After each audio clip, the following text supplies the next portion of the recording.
राज्य सरकार एवं प्रशासन हेडिंगा लिया जाए। मतलब कल तक तो हम लोगों ने संघ पढ़ा, आज से हम लोग राज्य सरकार एवं प्रशासन पढ़ेंगे। राज्यपाल, मंत्रिपरिषद, मुख्यमंत्री, मंत्रिपरिषद तो मैं ऑलरेडी पढ़ चुका हूँ। यहाँ राज्यपाल पढ़ाना है, राज्यपाल और राष्ट्रपति के साथ तुलनात्मक अध्ययन करा देना है, ठीक है ना। तो भारत का चूंकि संविधान कैसा परिसंघीय ढांचा है, फेडरल स्ट्रक्चर है, तो प्रत्येक राज्य के लिए एक राज्यपाल भी तो होना चाहिए ना। प्रत्येक राज्य के लिए एक राज्यपाल की व्यवस्था की गई है।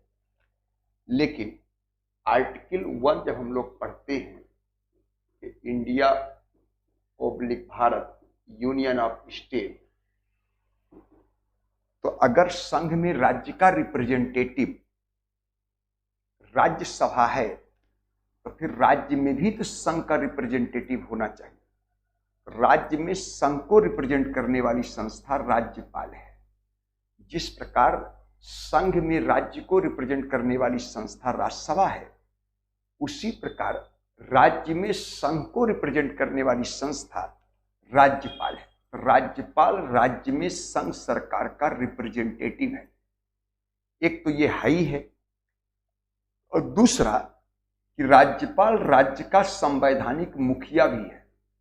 राज्यपाल राज्य का संवैधानिक मुखिया भी है। तो एक तरफ वह राज्य में संघ सरकार का रिप्रेजेंटेटिव है, तो दूसरी ओर वह राज्य का संवैधानिक मुखिया है। इसका मतलब है कि राज्यपाल की दोहरी भूमिका दिखाई देगी। एक राज्य में संघ का रिप्रेजेंटेटिव के रूप में उसका रोल होगा और एक हेड ऑफ स्टेट कॉन्स्टिट्यूशन के रूप में उसकी भूमिका होगी। इस कारण राज्यपाल का कार्यकाल भी दो दिखाई देता है। जब वो राज्य सरकार के संवैधानिक मुखिया के रूप में काम करेगा, हेड ऑफ स्टेट कॉन्स्टिट्यूशन के रूप में, उसका कार्यकाल बाकायदे 5 वर्ष रखा गया कि राज्यपाल का कार्यकाल 5 वर्ष का है। लेकिन चूंकि वह राज्य में संघ सरकार का रिप्रेजेंटेटिव भी है, तो रिप्रेजेंटेटिव का कार्यकाल सुनिश्चित नहीं होता है। कोई उसका कार्यकाल फिक्स नहीं होता, न निश्चित होता है। इसलिए अनुच्छेद 156 में लिखा गया है कि राज्यपाल प्लेजर ऑफ प्रेसिडेंट, राष्ट्रपति के प्रसाद पर्यंत अपना पद ग्रहण करता है। राज्यपाल राष्ट्रपति के प्रसाद पर्यंत अपना पद ग्रहण करता है। तो इसलिए राज्यपाल का कार्यकाल भी हमारे यहाँ कितने बनाएंगे? 2। रिप्रेजेंटेटिव होने के कारण प्लेजर ऑफ प्रेसिडेंट और संवैधानिक मुखिया होने के कारण उसका कार्यकाल कितना है? तो बोलेंगे 5 वर्ष का है। ये हमारे यहाँ व्यवस्था बनाया गया है, ठीक है ना। अब दूसरी बात कि आप लोग जब अनुच्छेद 154 पढ़ते हैं, आर्टिकल 154, और फिर आप लोग पढ़ते हैं आर्टिकल 168, तो अनुच्छेद 154 में यह कहा गया कि राज्यपाल राज्य की कार्यपालिका का प्रधान है। राज्यपाल राज्य की कार्यपालिका का प्रधान है। राज्य की कार्यपालिका का प्रधान कौन है? राज्यपाल। और अनुच्छेद 168 में कहा गया कि राज्य के लिए एक विधानमंडल होगा जो कि राज्यपाल, विधान परिषद और विधानसभा से मिलकर बनेगा। कुछ राज्यों में ही विधान परिषदें हैं, वहां का विधानमंडल विधान परिषद से ही मिलकर बनेगा, और जिन राज्यों में विधान परिषदें नहीं हैं वहां का विधानमंडल राज्यपाल एवं विधानसभा से ही मिलकर बनेगा। इसका मीनिंग यह हुआ कि राज्यपाल ना तो विधानमंडल का सदस्य है और ना ही विधानमंडल की गतिविधियों में भाग लेता, इसके बावजूद राज्य विधानमंडल का अभिन्न अंग व प्रधान है।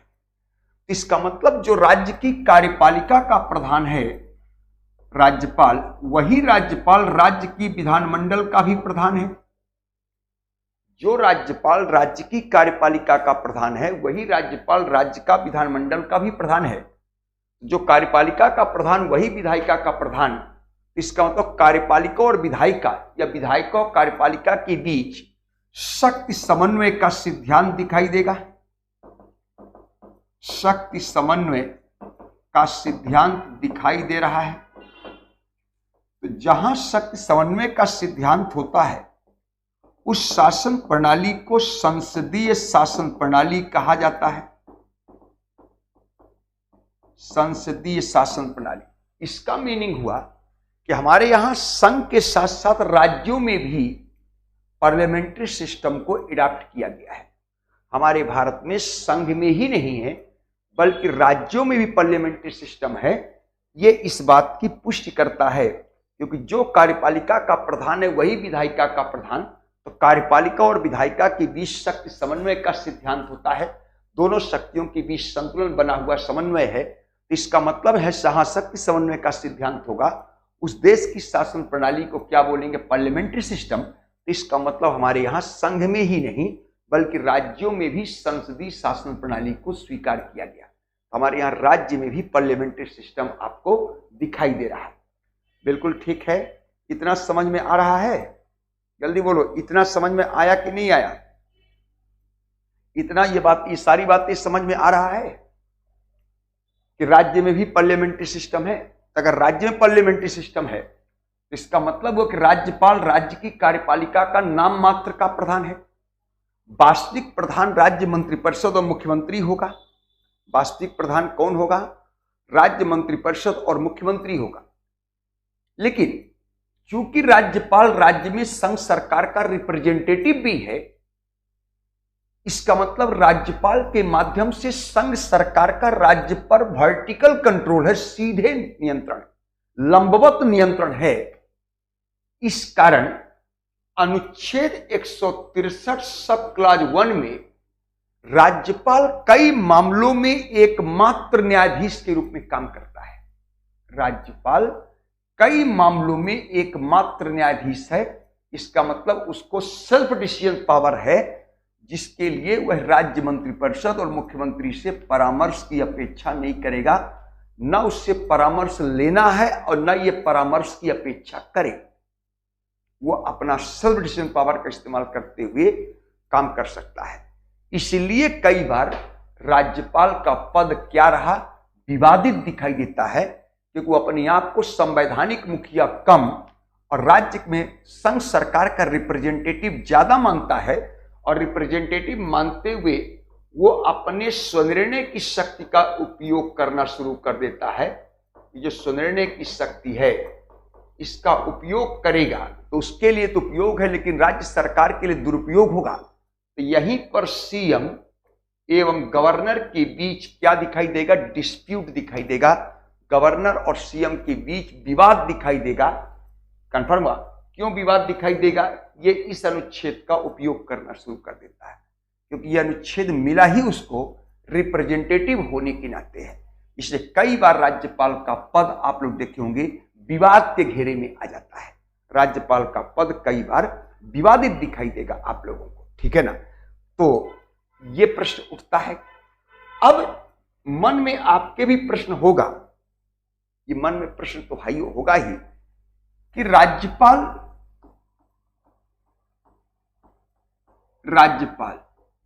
चूंकि आप सभी लोग जानते हो कि जब हमारे यहां संसदीय शासन प्रणाली संघ के साथ साथ अब कंफर्म हो गए कि राज्य में भी है, राज्य में भी संसदीय शासन प्रणाली है, तो राज्यपाल नाम मात्र कार्यपालिका, वास्तविक कार्यपालिका मंत्रिपरिषद और मुख्यमंत्री है।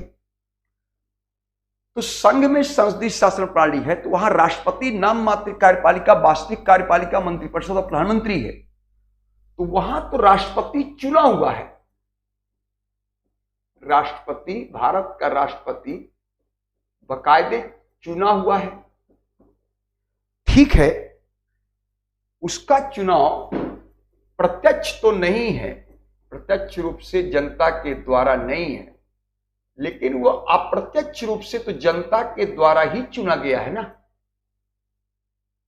राष्ट्रपति तो इलेक्टेड है। तो जहां संघ में पार्लियामेंट्री सिस्टम है, राष्ट्रपति नाम मात्र कार्यपालिका, वास्तविक कार्यपालिका मंत्रिपरिषद और प्रधानमंत्री है, इसके बावजूद भी राष्ट्रपति चुना हुआ है,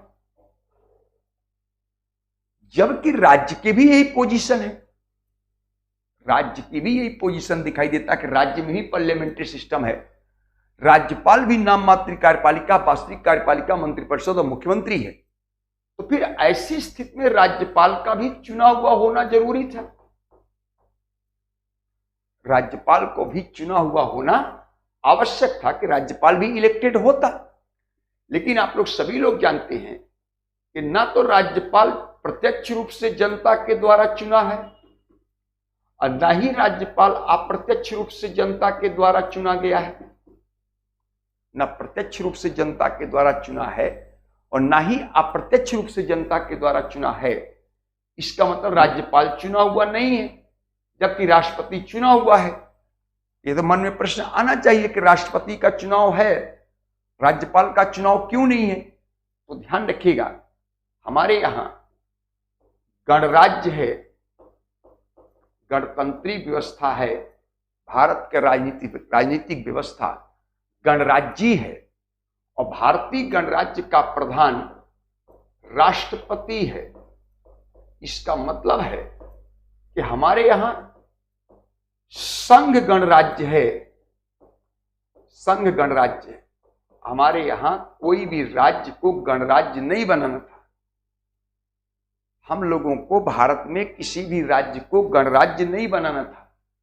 अगर राज्य को भी गणराज्य बनाना होता तो फिर राज्यपाल या तो डायरेक्ट या इनडायरेक्ट जनता के द्वारा चुना हुआ अवश्य होता और उसको हटाने के लिए इंपीचमेंट मोशन की व्यवस्था भी बाकायदे होता। लेकिन चूंकि हमें गणराज्य केवल संघ को बनाना था, कोई राज्य भारत का गणराज्य है ही नहीं, तो अगर राज्यपाल का चुनाव डायरेक्ट इनडायरेक्ट दोनों में से किसी भी प्रकार का होता तो इसका मतलब राज्य भी गणराज्य होता।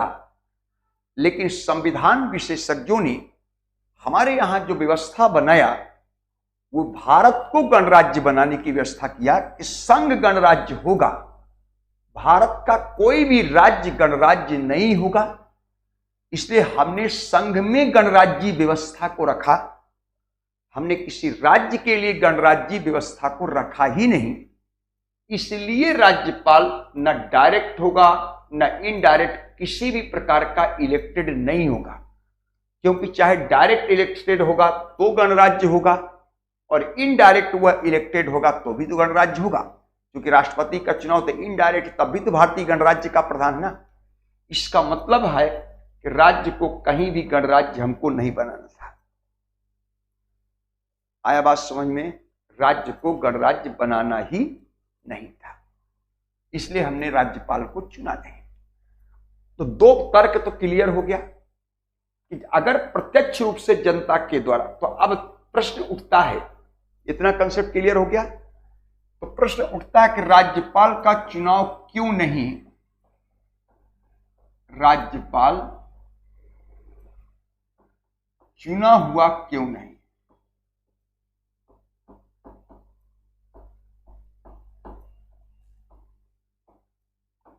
चुना हुआ क्यों नहीं?